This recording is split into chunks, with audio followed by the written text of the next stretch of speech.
پھر جو اسباب گناہ ہوں ان کو بھی چھوڑنا ضروری ہے۔ مثلا کچھ دوست ہیں جو بندے کو گناہ کی طرف کھینچتے ہیں، ان سے قطع تعلقی کرنا ضروری ہے۔ ہم دوستوں کو تو چھوڑتے نہیں، پھر کہتے ہیں جی گناہ نہیں چھوٹتے۔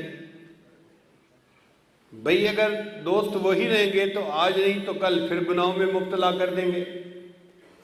اس لیے اللہ کی رضا کے لیے ایسے دوستوں سے تعلق کو توڑ لینا یہ بھی ضروری ہوتا ہے۔ اس کی مثال یوں سمجھیے کہ گندی نالی کے اندر ایک ہیرا پڑا ہوا ہے، موتی پڑا ہوا ہے۔ اب ایک بندے کے پاس 10 بالٹیاں پانی کی ہیں، وہ اس کے اوپر پانی ڈالتا رہتا ہے۔ جب تک پانی ڈالتا رہتا ہے وہ موتی صاف چمکتا نظر آتا ہے۔ جیسے ہی پانی ڈالنا بند ہوا پھر گندا پانی اس کے اوپر آ گیا اور پھر وہ موتی جو ہے وہ ناپاک ہو گیا۔ اگر وہ موتی اسی نالی میں رہے گا نا تو وہ پاک صاف نہیں ہو سکتا۔ نالی سے نکال کر اس کے اوپر ایک گلاس پانی بھی اگر ڈال دیں گے تو وہ موتی پاک صاف بن جائے گا۔ اسی طرح انسان جن حالات میں ہو اور گناہ کا ارتکاب کرتا ہے ان حالات سے نکلے، ان دوستوں کو چھوڑے، پھر اگر اللہ کے سامنے سچی توبہ کرے گا اللہ تعالیٰ اس کی توبہ کو قبول فرما لیں گے۔ حدیث مبارکہ میں آتا ہے کہ ہمارے اوپر جتنے مصائب آتے ہیں ان کی بنیادی وجہ ہمارے گناہ ہوتے ہیں۔ اللہ گناہوں کی وجہ سے بندے پر مصیبتیں بھیجتے ہیں۔ اس میں کیا حکمت ہے؟ حکمت یہ ہے کہ اللہ تعالیٰ چاہتے ہیں یہ میرا گناہ چھوڑے اور میرا بندہ میرے تک واپس آ جائے، تو اللہ اس کو مصیبتوں اور پریشانیوں کی رسیوں میں باندھ کے اپنے گھر کی طرف واپس کھینچ رہے ہوتے ہیں۔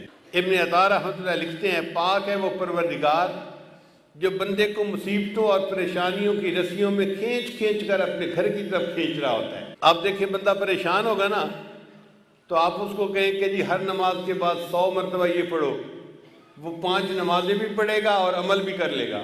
تو خوشیاں سلاتی ہیں اور غم جگاتے ہیں۔ جب حالات ٹھیک ہوتے ہیں، خوشیاں ہوتی ہیں تو بندہ غفلت کے کاموں میں پڑ جاتا ہے، پھر اللہ تعالیٰ اس کو کچھ پریشانی اور مصیبت میں مبتلا کر دیتے ہیں تو پھر بندہ روتا دھوتا ہے، پھر اللہ کے دروازے پر آتا ہے اللہ مجھے معاف کر دے، اللہ مجھے معاف کر دے۔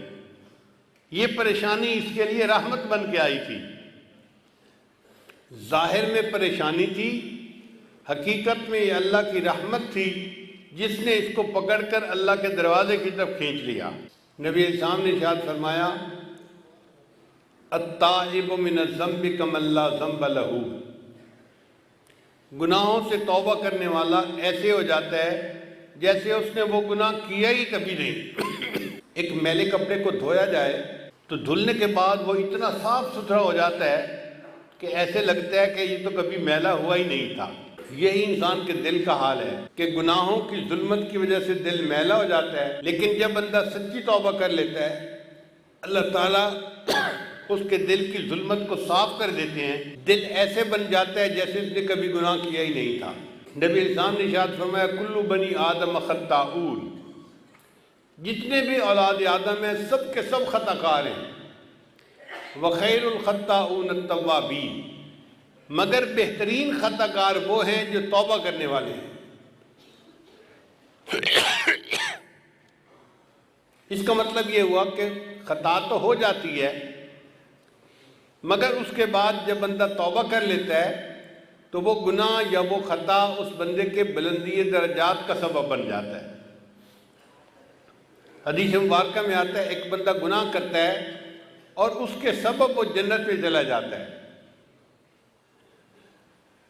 عجیب بات، گناہ کے سبب جنت میں چلا جاتا ہے۔ تو اس کی شرح میں محدثین نے لکھا کہ ہاں گناہ تو وہ کر بیٹھا، اب اس کے دل میں ایک آگ لگی ہوئی ہے، کیا غلطی کر لی؟ وہ تنہائیوں میں اللہ کے سامنے روتا ہے، اللہ کو مناتا ہے، اس کا وہ رونا دھونا اور اللہ کو منانا اللہ کو پسند آ جاتا ہے اور اللہ تعالیٰ اس کے لیے جنت کا فیصلہ کر دیتے ہیں۔ تو جب جنت کا فیصلہ کرتے ہیں تو شیطان افسوس کرتا ہے میں اس سے یہ گناہ ہی نہ کرواتا، چونکہ اس کی وجہ سے، توبہ کی وجہ سے یہ تو جنت میں چلا گیا۔